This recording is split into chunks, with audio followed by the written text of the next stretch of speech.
ਲਓ ਜੀ, ਇਹ ਖਿਦਮਤ ਇਨਸਾਨੀਅਤ ਦੀ ਤਰਫੋਂ ਤੁਹਾਡੇ ਲਈ ਤੇ ਰਾਸ਼ਨ ਤੁਹਾਡੇ ਲਈ ਮੈਂ ਲੈ ਕੇ ਆਇਆ ਤੇ ਜਜ਼ਾਕ ਅੱਲਾ ਤੇ ਅੱਲਾ ਤੁਹਾਡੇ ਲਈ ਆਸਾਨੀਆਂ ਪੈਦਾ करे। और बाबा जी बड़ा मुश्किल लगता, बहुत ही मुश्किल। अपनी अपनी जगह छड़ के, अपना मकाम छड़ के, अपनी दुनिया छड़ के किसी जगह ते आके आबाद होके बहना, किसी दे ज़ेरे साए होके बहना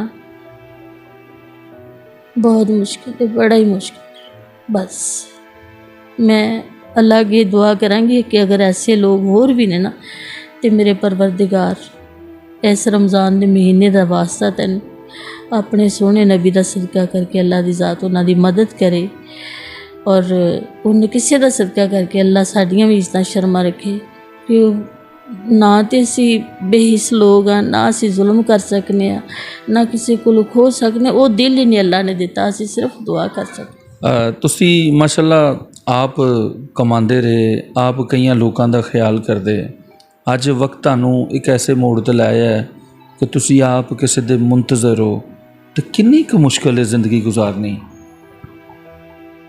मेल है फीमेल है, जो काम कर रहा होंदा सामने नज़र आ रहा होंदा ते वो बड़े दीवाने होंदे ओहदे, बड़े चाहण वाले होंदे ने, बड़े ओहदे परवाने होंदे ने। बिस्मिल्लाहिर्रहमानिर्रहीम। नाज़रीन, तुहाडी खिदमत च हाज़र है तुहाडा होस्ट बाबर बेग और तुसीं वेख रहे हो अपना ABHD TV। मैं खिदमत इंसानियत के हवाले नाल तुहाडी खिदमत च हाज़र हाँ। मेरा शो उन्हां अजीम पाकिस्तानियों का नाम जिन्हां दे नाल मिल के एक खिदमत का सिलसिला जिहड़ा चल रहा है। मैं अज एक ऐसी फैमिली कोल मौजूद हाँ, मैं इन्हां दा नाम नहीं ओपन करना चाहता। दुनियादारी च कुछ मजबूरियां भी होंदियां ने, कुछ मामलात भी होंदे ने, लेकिन मैं दसदा चलां कि वो फैमिली है, ये वो खतून ने जिहड़े अपने तो इलावा भी 3-4 घरां नूं देखदे सन और उन्होंने चलाते सन। लेकिन करोना आया, करोने तो बाद हालात ख़राब होए, कारोबार सिस्टम सिलसिले ख़राब होए, चूँकि ये बज़ाते खुद आप ही कफील सन, आप ही सारी जिम्मेदारी सी, आप ही कमाते सन। लेकिन वक्त इन्हां नूं किस मोड़ ते लै आया है कि अज किसी मसीहा दे, किसी अजीज़ दे, किसी भैन भाई दे मुंतज़र ने।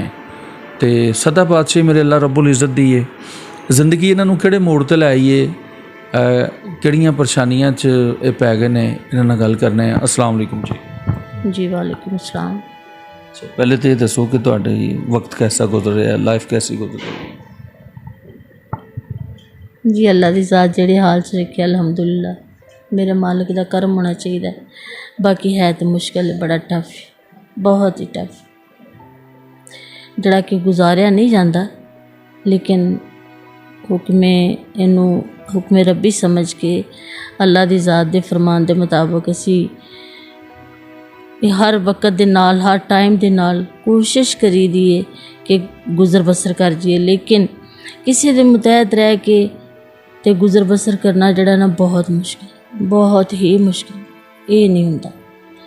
बस ये मैं कुछ नहीं कह सकती, ये तो अलावा मेरे को होर कोई लफ्ज़ नहीं है कि जिस बंदे ने करके अपने बच्चे पाले होना, करके खाधी होवे, कुछ 4 भैन भरावां दा ख्याल भी किया होवे, अपने जिहड़े लोग आर्टिस्ट ने उन्हां दा भी ख्याल किया होवे, और वही बंदा प्यारो मददगार हो जाए।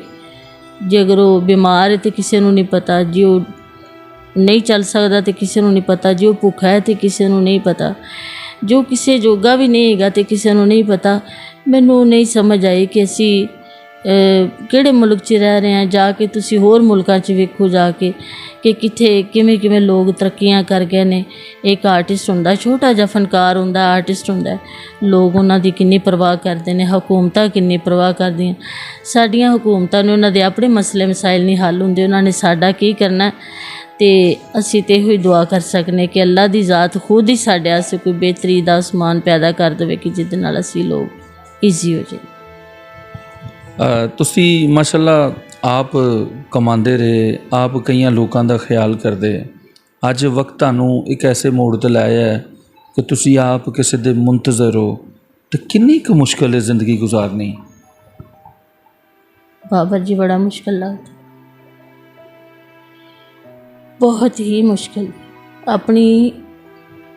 अपनी जगह छड़ के, अपना मकाम छड़ के, ਆਪਣੀ ਦੁਨੀਆ ਛੱਡ ਕੇ ਕਿਸੇ ਜਗ੍ਹਾ 'ਤੇ ਆ ਕੇ ਆਬਾਦ ਹੋ ਕੇ ਬਹਿਣਾ, ਕਿਸੇ ਦੇ ਜ਼ੇਰੇ ਸਾਇਆ ਹੋ ਕੇ ਬਹਿਣਾ